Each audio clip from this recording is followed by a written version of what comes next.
Some people buy luxury cars to show off. Me, I bought mine to survive. After years of grinding, I finally treated myself to one thing I swore I'd own before I died: a custom matte black McLaren. That car wasn't just metal and paint, it was my therapy, my peace, my trophy. And in my head, the quiet, overpriced neighborhood I moved into would be the perfect place to enjoy it. Calm streets, gated community, and people who seemed more interested in their lawns than in me, or so I thought. Because the truth is, peace doesn't last long when you park a dream car in front of people who are miserable with their own lives. Before we dive in, comment which country you're watching from. Let's see how far this story travels. Just know this: the villain of this story isn't your usual nosy neighbor. It wasn't a bored Karen with too much time on her hands. No, this time it was Randall, a self proclaimed HOA cop. Not an actual officer, not even on the HOA board. Just some wannabe enforcer with a badge he printed from the internet and a neon vest that screamed midlife crisis.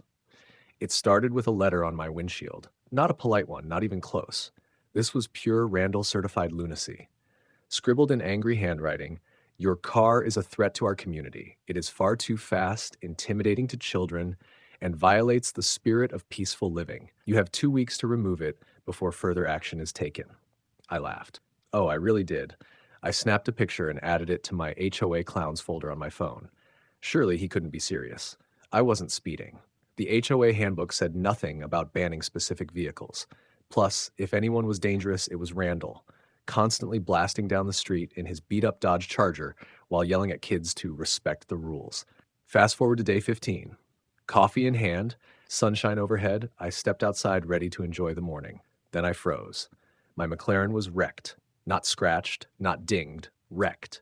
Windows smashed, tires slashed, paint stripped down like someone had gone at it with sandpaper. The whole car looked like it had been through a riot.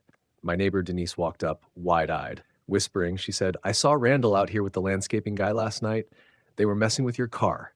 I thought it was weird." Weird? That was criminal. But instead of exploding, I smiled. Why? Because Randall had no clue I had a security camera built right into my porch light. I walked back inside, pulled up the footage, and there he was. Randall, in all his fake authority glory, hammer in hand, ranting about neighborhood safety while destroying my McLaren like a man possessed. That was the moment I picked up my phone and dialed my lawyer. Randall thought he could bully me into giving up my car. Congratulations, Randall. You just upgraded me to a brand new McLaren on your dime. When I sent the video to my lawyer, his first reaction was priceless. This guy thinks he's what, an HOA cop? He actually laughed, then told me to forward everything to the police. Property damage wasn't a small matter, especially when the bill on repairs would easily climb into the six figures. But Randall didn't just sit quietly in the meantime. No, he doubled down. The very next morning, I heard that annoying knock on my door, the kind of knock only a wannabe authority figure makes. I opened it to find Randall standing there in his neon vest, cheap sunglasses, and holding a clipboard like he was auditioning for Mall Cop of the Year.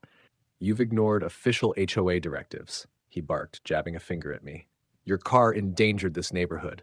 I have the right to enforce action. Consider yourself fined." I almost choked on my coffee. Fined? By who? The HOA handbook doesn't even mention cars like mine, and last I checked, you're not law enforcement. His jaw tightened. I am law enforcement for this community. If you don't like it, leave. That's when I decided to poke the bear. Funny, because I've got video proof of you committing felony vandalism, so unless you're planning on enforcing that on yourself, I'd suggest you back off. His face drained of color for a split second before he stormed off, muttering something about calling the board. 2 hours later, I found myself sitting in a so-called emergency HOA meeting. Randall had clearly dragged the board members into this circus. Sitting at the table, the president, some woman named Marcia, tried to smooth things over. Let's be reasonable. Randall was acting in the community's best interest. Maybe the damage was excessive, but I cut her off. No, there's no maybe about it. He destroyed private property, and you're defending him? One of the quieter board members cleared his throat. Technically, Randall doesn't even serve on the board. He volunteers. Volunteers. That was rich. So not only did this clown destroy my $250,000 McLaren, but the HOA never authorized him to act in any official capacity. At that moment, I decided on two things. One, I'd let the police deal with Randall. Two, I'd let my lawyer deal with the HOA for defending him. And when the cops finally showed up later that week after reviewing the video I'd turned in, they didn't hesitate. Randall was cuffed on my driveway, sputtering about being framed, while the neighborhood kids pointed and laughed. If you're enjoying this HOA story so far, like and subscribe, because the story is only going to get better. Because Randall's worst nightmare wasn't getting arrested. His worst nightmare was just beginning. The day Randall was hauled away in cuffs should have been the end, but I wasn't about to leave it at that.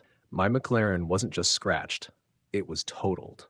A man who thought he could play dress-up cop and hide behind HOA excuses needed a permanent reminder that actions have consequences. My lawyer filed charges: vandalism, impersonating an officer, and criminal mischief. The impersonation charge alone carried serious penalties, especially since Randall strutted around in a fake badge and vest like he was auditioning for Cops, HOA edition. When the case hit court, the footage spoke louder than any words. There he was, in full authority mode, slamming his boot into my car and declaring it illegal. The judge leaned back in his chair, pinched the bridge of his nose, and said flatly, "Sir, not only were you not authorized by this HOA, but you destroyed property worth more than most people's homes. You're looking at prison time." Randall's attorney tried to spin it, but the board didn't even show up to defend him. In fact, by the end of the trial, the HOA was facing its own storm. Homeowners discovered that the board had knowingly allowed Randall to parade around as their enforcer without any official capacity. A petition spread like wildfire, and within weeks, the entire board was dissolved. As for Randall, he didn't just get convicted, he got bankrupted. The court ordered him to pay restitution for the car, damages for impersonating authority, and legal fees. He lost his job, his credibility, and eventually his house. By the time the dust settled, my new McLaren sat gleaming in my driveway, while Randall shuffled past in a faded hoodie, avoiding eye contact, forced to live in a rental across town. Every time neighbors drove by, they'd smirk and say, "Careful, Randall might write you a ticket." I didn't have to lift a finger after that. His reputation was shattered, the HOA was gone, and my story became the neighborhood's favorite cautionary tale. And as I stood on my porch sipping coffee, watching the sun set behind my car, I couldn't help but think, you can dress like a cop, act like a cop, even scream like a cop. But the moment you pick a fight with someone who's ready to fight back, you'll regret it instantly. And that's exactly what happened to Randall. He thought a fake badge and a neon vest made him untouchable.